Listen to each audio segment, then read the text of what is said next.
Graça e paz. Boa tarde. É para pegar todo mundo. Assembleianos, os mais tradicionais. Gente, que alegria estar aqui com vocês. Que alegria poder finalmente ver cada um de vocês, abraçar cada um de vocês.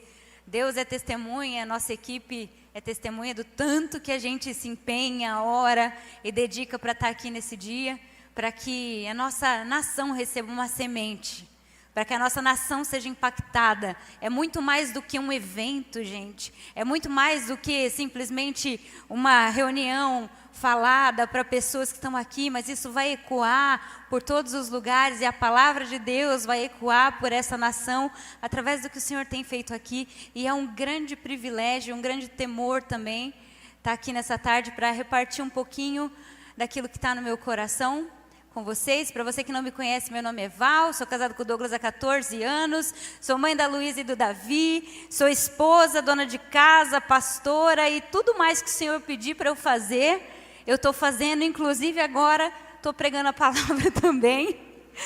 E eu queria convidar você nessa tarde a fechar seus olhos e baixar sua cabeça. Eu queria pedir ao Espírito Santo para nos orientar, para falar conosco. Espírito de Deus, eu peço agora, eu sei que você já está aqui, mas eu peço, passeie em nosso meio, flui em nós, aquilo que já está dentro de nós, traz para fora, manifesta a Tua presença aqui, Senhor. Nós pedimos sobre essa casa, sobre nós nessa tarde, espírito de sabedoria, de revelação no pleno conhecimento de Deus. Senhor, ilumina os olhos do nosso entendimento, para que a gente possa conhecer a riqueza do nosso chamado em Cristo Jesus. Pai, eu oro que haja uma abertura de consciência, de coração, e que as vendas dos olhos, da mente, sejam agora tiradas em nome de Jesus, o Cristo. E nós pedimos Espírito da verdade, Espírito que liberta, Espírito que empodera, Espírito que nos revela a nossa natureza e identidade. Fala conosco. Nós estamos aqui para te ouvir e para te obedecer. É isso que eu oro no nome de Jesus, amém e amém. Irmãos, antes da gente começar a palavra, eu quero compartilhar um pouquinho sobre o fundamento da identidade. Mas antes de nós falarmos sobre isso, eu tenho uma palavra no meu coração que tem tudo a ver com esse tempo que nós estamos vivendo. E eu sinto esse encargo do Senhor por entregar isso. Porque são dias de abalo na terra. O pastor Paulo já profetizou isso aqui. São dias de abalo na terra. Quem aqui concorda com isso? São abalos de guerra, de rumores de guerra, abalos econômicos, abalos na saúde. São dias de abalo. Mas eu queria que você olhasse para esse abalo agora de uma forma positiva.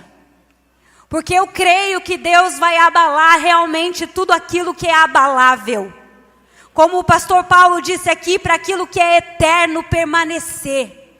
Eu creio naquilo que está escrito em Malaquias 3:18, que diz assim, que quanto mais se aproxima o dia do Senhor, vai ficar mais clara a distinção entre quem serve e quem não serve. A Escritura diz que o limpo limpe-se mais e que o sujo suje-se mais. Nesses dias de abalo, o Senhor está fazendo separação. Nesse texto de Malaquias, Ele está registrando os nomes daqueles que são contados como justos diante do Senhor. Então olhe para esses dias de abalo e ore e diga: Senhor, abala mesmo.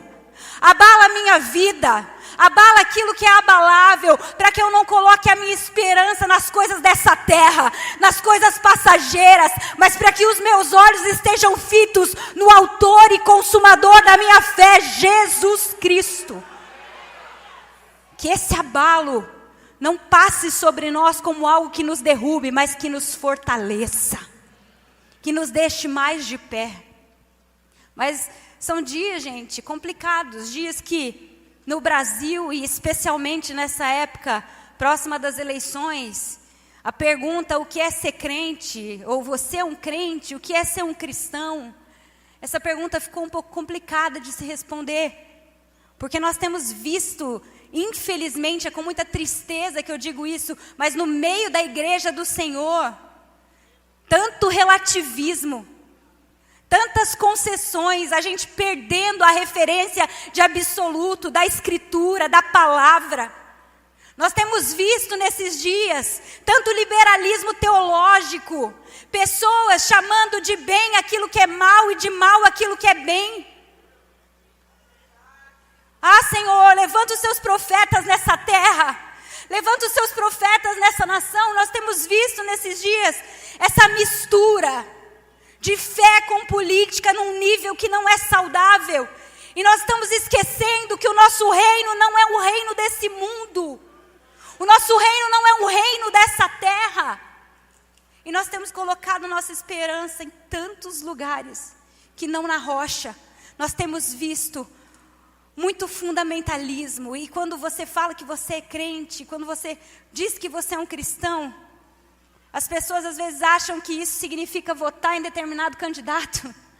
Significa que é frequentar aquele lugar, aquela reunião, crer em determinada doutrina, se vestir de uma tal maneira, ou só ouvir um determinado estilo de música.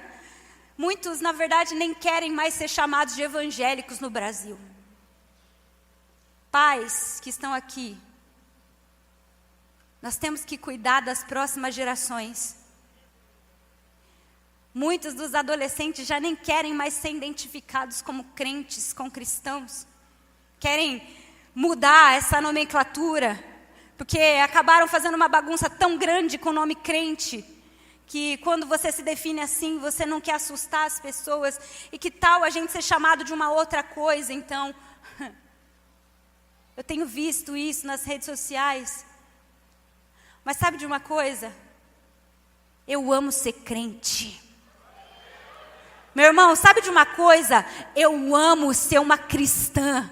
Eu sou uma filha de Deus, nascida de novo. Você é um filho de Deus, nascido de novo. Nascido não na vontade do homem, não da carne e do sangue, mas do Espírito. Nós somos cristãos. Nós somos crentes. Sabe, tem tanta glória envolvida nisso, em ser um filho de Deus. Quando a gente vai falar de identidade, quando a gente vai falar sobre ser um filho de Deus, as pessoas têm esse tema por garantido. Ah não, Val, isso aí eu já sei. Isso aí é algo que prega-se toda hora.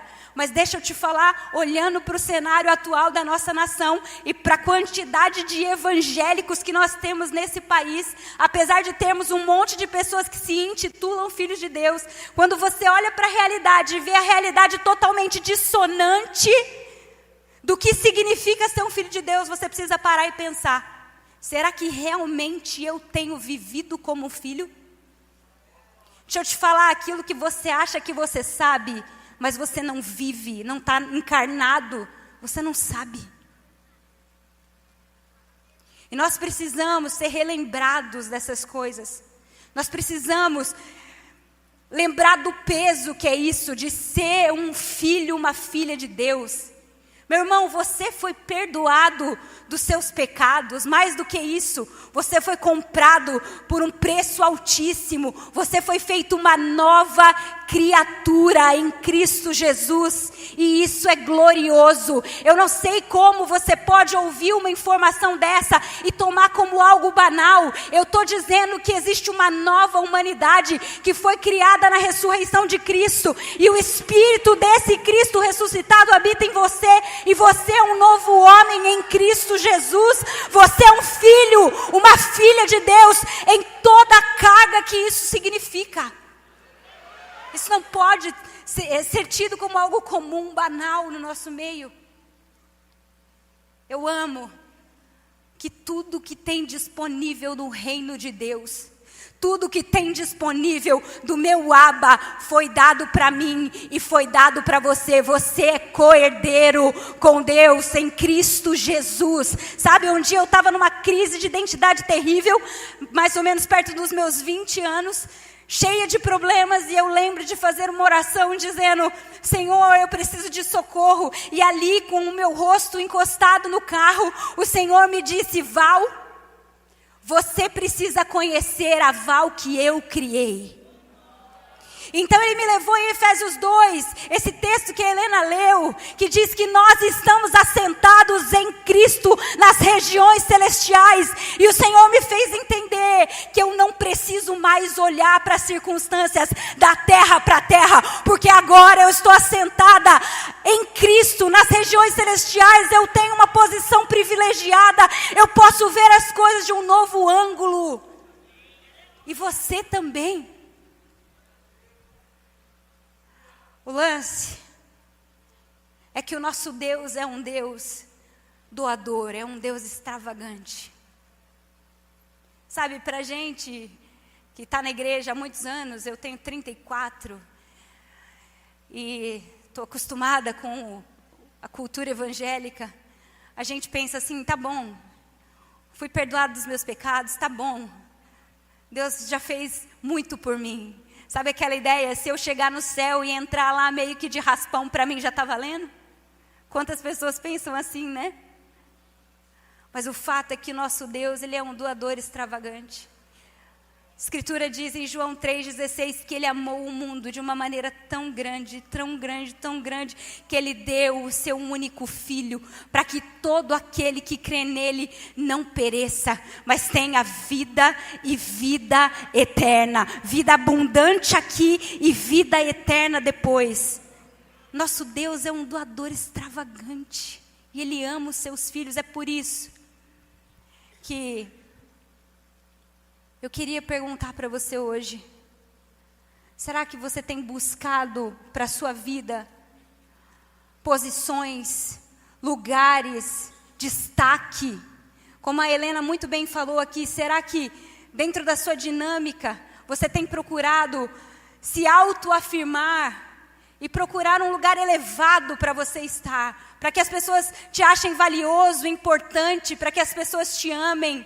O que eu vim falar para você aqui hoje é muito simples, mas é realmente a simplicidade que muda a nossa vida. O que eu vim falar para você é que você já está na posição mais alta que você pode estar. Quem é filho já chegou na posição mais elevada que existe. Não há mais para onde subir. Já pode descansar, minha irmã.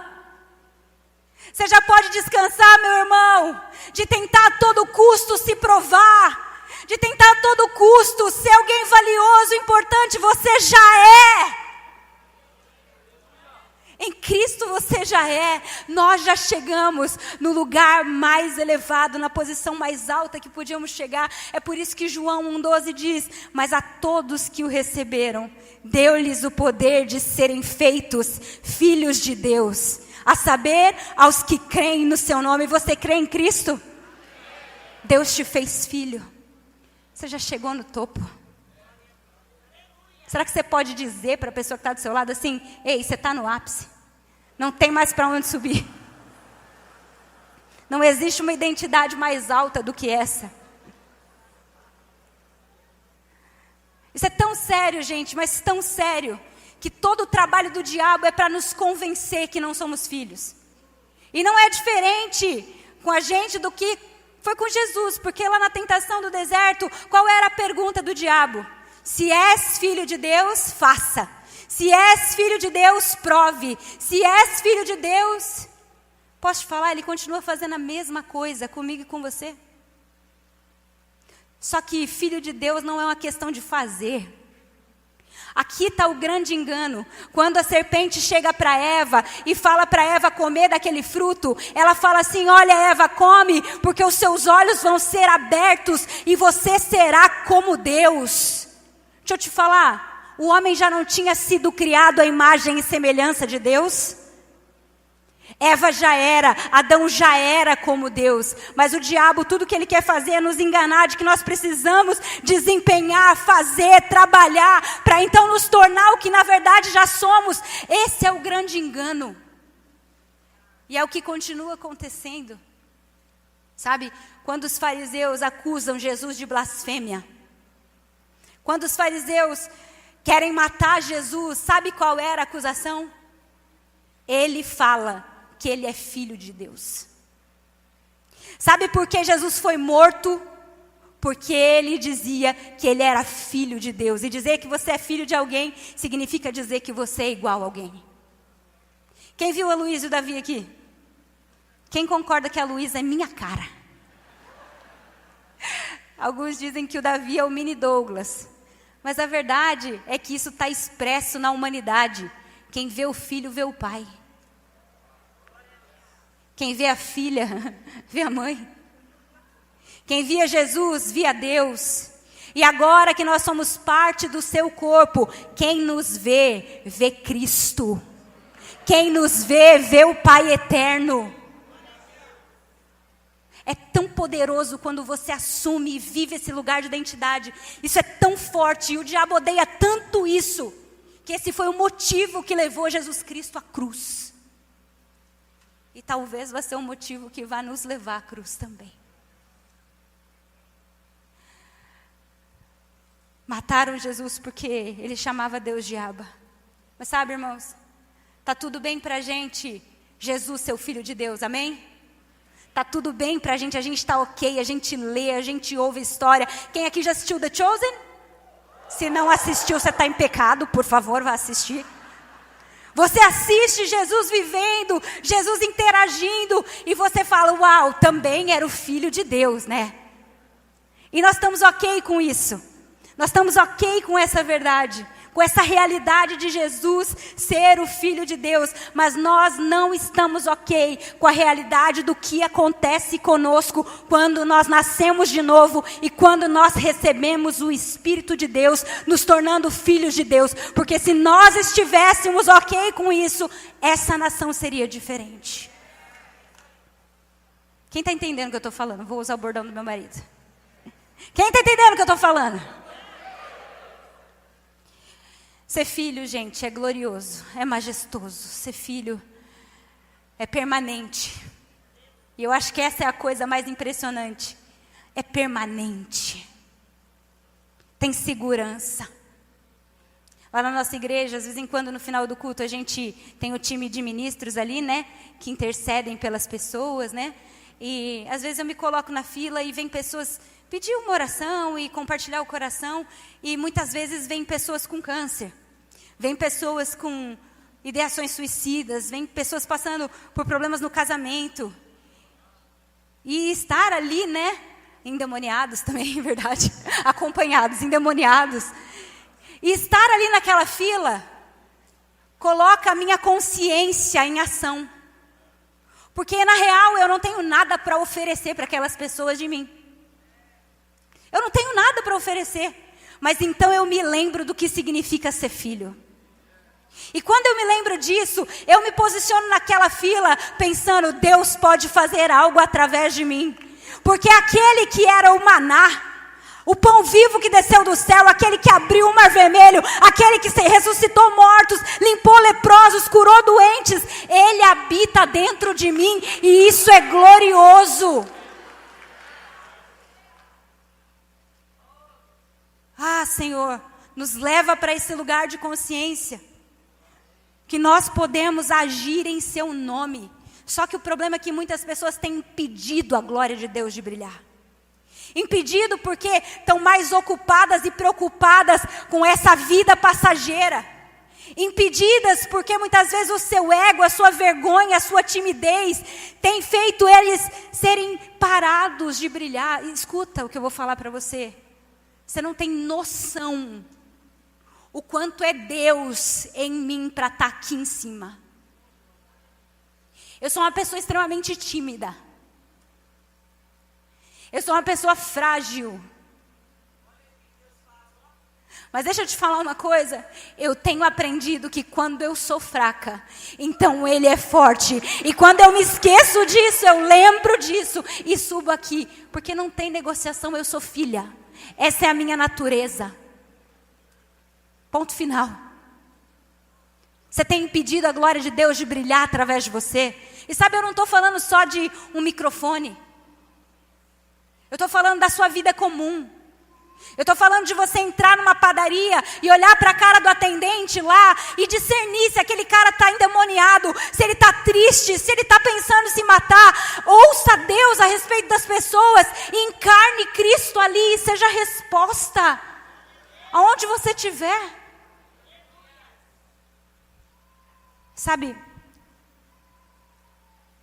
o texto de Mateus 5,14 diz assim: vós sois a luz do mundo. Não se pode esconder uma cidade edificada sobre um monte, nem se acende uma candeia para colocá-la debaixo do alqueire, mas no velador, e ilumina todos que se encontram na casa.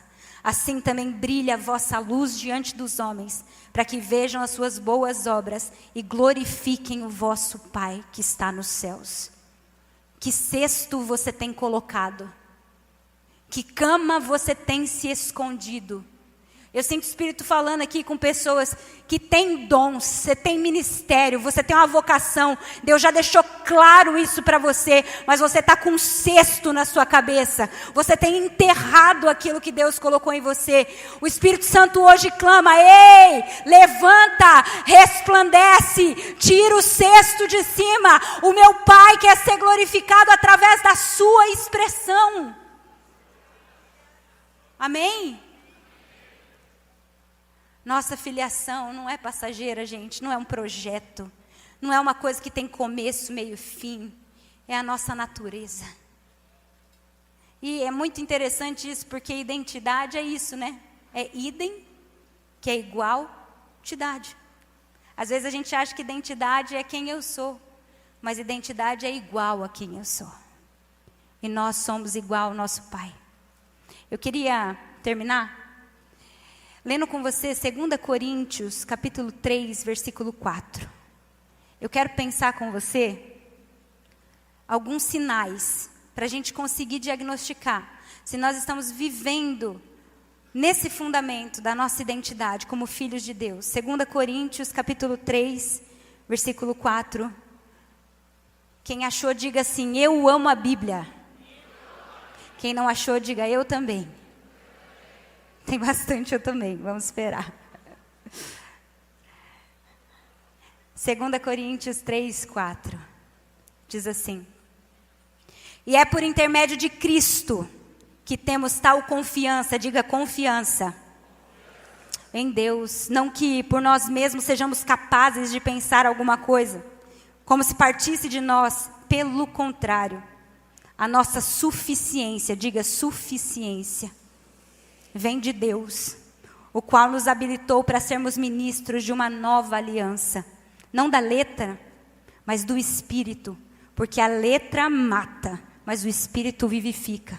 E se o ministério da morte, gravado com letras em pedras, se revestiu de glória, a ponto dos filhos de Israel não poderem fitar a face de Moisés, por causa da glória do seu rosto, ainda que desvanecente, como não será de maior glória o ministério do Espírito? Eu queria pensar com você, então, 3 sinais que nós estamos vivendo esse fundamento da identidade. A primeira coisa que está aí no texto, se nós estamos vivendo plenamente na nova aliança e na nossa identidade de filhos, a primeira coisa que nós temos que viver é em confiança. Se você estiver anotando, você faz muito bem. Meu irmão, como é que você está em relação à confiança? Será que você está ansioso? Será que você está agitado? Será que você está temeroso? Sabe, nós perdemos a confiança, gente. Em que momento nós passamos a depender mais de um governo do que no reino de Deus? Aqueles que vivem na nova aliança têm confiança, confiança plena, porque sabem quem está sentado no trono. Deus nos habilitou para ser ministros dessa nova aliança. E essa nova aliança no sangue de Cristo nos dá confiança. Nossa confiança não vem das nossas habilidades. Ela não vem daquilo que nós podemos fazer, da nossa inteligência, dos nossos networkings. A nossa confiança não vem do salário que pinga na nossa conta, ou do tanto de seguidores que nós temos no Instagram. A nossa confiança vem de Deus. A nossa confiança vem de Cristo. Nós vivemos essa nova aliança pelo sangue bendito, eterno. E se você não tem ainda essa confiança, ou se você não tem vivido isso na sua vida, eu quero pensar com você se no fundo, você não tem vivido ainda no modo da velha aliança. No modo do Antigo Testamento. Onde para se chegar perto de Deus, onde para se ter acesso a Deus, você tinha que matar um boi, matar um cordeiro, matar um sacrifício ali, para então ser próximo de Deus. Sabe, tem muita gente que pensa assim no nosso meio, que diz viver na nova aliança, mas que pensa assim, para ser próximo de Deus eu preciso ler mais a minha Bíblia. Para ser próximo de Deus, eu preciso orar mais, eu preciso jejuar mais. Para ser próximo de Deus, eu preciso adorar mais. Meu irmão, não há nada que você possa fazer para se tornar próximo de Deus. A única coisa capaz de nos aproximar de Deus é Jesus Cristo na cruz. Quando ele disse Eli, Eli, lama sabachthani, quando ele disse tetelestai, o véu se rasgou do alto a baixo e toda a separação foi desfeita. Essa é a nossa confiança. Val, mas então por que eu oro? Por que eu leio a Bíblia? Por que eu jejuo? Por que eu adoro? É porque eu já sou próximo. E porque agora com a minha natureza transformada, eu tenho fome e sede de Deus. E eu quero conhecer mais a Deus. Eu quero desfrutar da sua presença. Eu quero ser transformada à sua imagem. Olha o que diz o texto. Hebreus 4. Nos acheguemos confiadamente. Meu irmão. Val, mas eu pequei, como é que eu vou orar? Val, mas eu estou mal, como é que eu vou orar? Acheguemo-nos confiadamente junto ao trono da graça, a fim de recebermos misericórdia e acharmos graça para a ocasião oportuna. O véu está rasgado.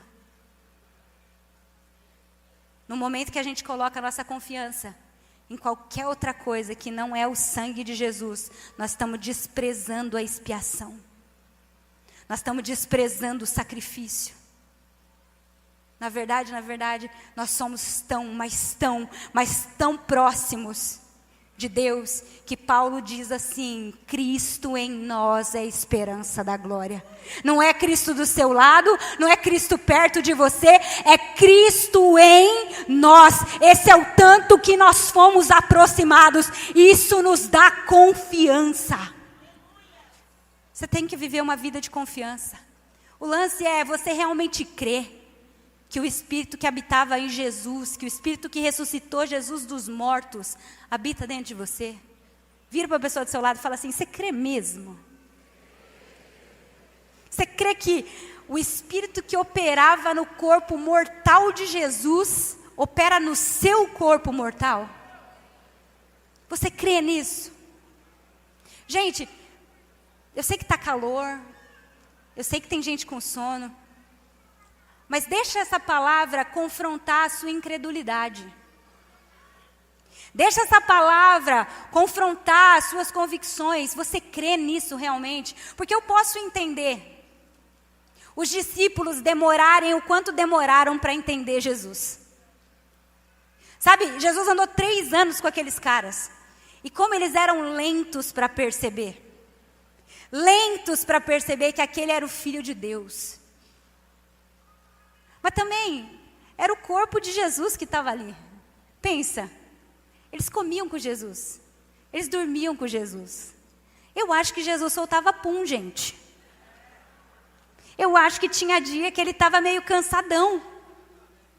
Então, às vezes, essa carne impede a gente de perceber. Você entende o que eu estou falando? Agora olha para você. Você conhece seus pensamentos. Você conhece sua saúde debilitada.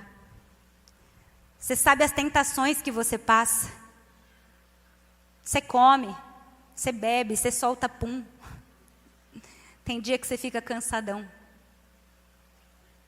Do mesmo jeito que os discípulos foram lentos para perceber tantas vezes nós somos lentos para crer que tudo que nós precisamos nós já recebemos.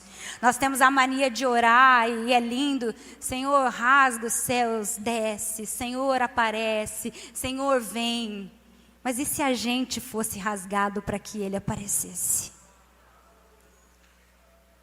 E se a gente fosse moído para que a glória de Cristo impactasse a sua família, a sua cidade, o seu bairro, a sua escola, a sua universidade? Eu não sei. Mas você entende que nós precisamos ser confrontados nisso? Se nós crescêssemos realmente, nós não viveríamos tão inseguros, tão sem confiança. E sabe, eu preciso fazer esse parênteses aqui, que ter confiança, saber dessa realidade, não diminui os desafios, não diminui os problemas que a gente vai enfrentar, não diminui os sofrimentos que a gente vai passar, porque Jesus foi para a cruz, meu irmão. E aliás, Ele disse, você quer parecer comigo? Carrega a cruz nas costas e me segue. Se você realmente é um filho de Deus que anda em confiança, não tem como evitar a cruz. Porque se não tiver cruz, não tem ressurreição. E se o romper que a gente tanto pede? E se sabe, Deus, eu preciso nessa conferência de uma palavra específica, eu preciso ser transformada. E se o romper que você está esperando hoje fosse simplesmente você abandonar a sua incredulidade? E se o romper que você estiver procurando for simplesmente falar, Senhor, eu aceito a natureza que já habita em mim e eu quero andar de acordo com ela. Simples assim. E meus irmãos, a coisa que mais me constrange lendo o texto bíblico é que diz que Cristo morreu no nosso lugar quando nós ainda éramos pecadores. Quando nós éramos inimigos de Deus. Sabe por quê? Para deixar claro, meu irmão, que Ele mandou o melhor dele no seu pior dia.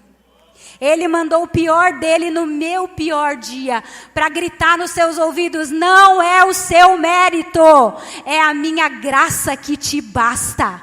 Ande em confiança. Viva a nova aliança. Mas não só isso, nós também vivemos em suficiência, porque a nossa suficiência vem de Deus. Meu irmão, não te falta nada, não me falta nada. Para de se considerar insuficiente. E eu não digo aqui para você olhar para você, para suas capacidades, porque você está brincando comigo, você se conhece, eu me conheço, a gente sabe que de nós não tem nada. Mas para dessa síndrome do tá faltando. Não, eu não consigo. Não, eu não posso. Não, não vai dar. Não mesmo, você não consegue. Não, você não pode, por você não vai dar. A questão é que Cristo habita em você e por isso é possível. A suficiência dele está em você. Nós somos só recipientes dessa graça, meus irmãos. Nós somos filhos que andam em suficiência. Tem suficiente provisão de identidade para todos que se sentiram órfãos e abandonados. Tem suficiente provisão para todo aquele que sempre acha que para você vai faltar lá na frente. Tem sabedoria suficiente para você que precisa. Porque Deus disse, tem falta, pede, porque eu sou um pai generoso e eu dou para os meus filhos. Toda mentira de insuficiência que seja quebrada nessa tarde, no nome de Jesus Cristo.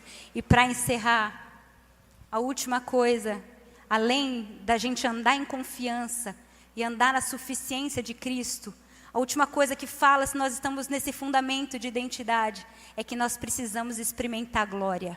Diga comigo, glória. Gente, se o ministério da morte, se a primeira aliança, que era de pedras, era revestida de glória, a ponto dos israelitas não conseguirem olhar para a face de Moisés, porque o rosto dele brilhava. Quanto mais glória tem o ministério do Espírito. O rosto de Moisés brilhava quando ele subia a montanha para estar com Deus. Glória não é uma coisa assim etérea apenas.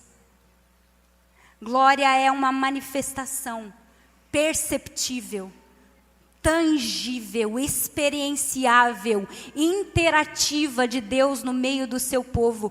Você vê Moisés brilhando, você vê Paulo vivendo a glória do ministério, você vê Pedro curando as pessoas com a sua sombra, você vê Estevão que tinha a face que brilhava como de um anjo. Eram pessoas que carregavam a glória da nova aliança. A minha pergunta é: por que a igreja hoje anda tão pobre em glória?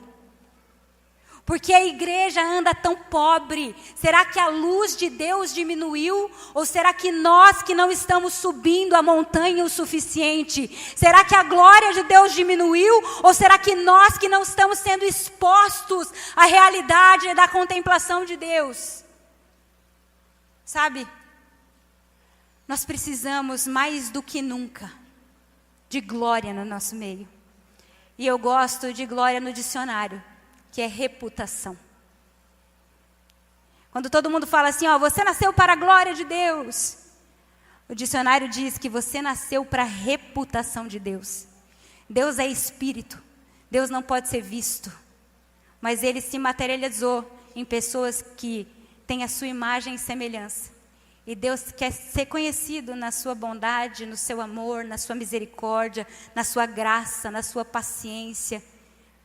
Deus quer que a reputação dele invada toda a terra. Deus quer cobrir essa terra como as águas cobrem o mar. Essa terra inteira vai ser cheia da glória de Deus, da reputação de quem é o nosso Pai. E sabe como? Através de nós. Através do jeito que nós vivemos. Vira para a pessoa que está do seu lado e fala assim, está contigo. A glória. Fala, é glória. E eu termino com Romanos 8:19, que diz assim: a ardente expectativa da criação aguarda a manifestação dos filhos de Deus.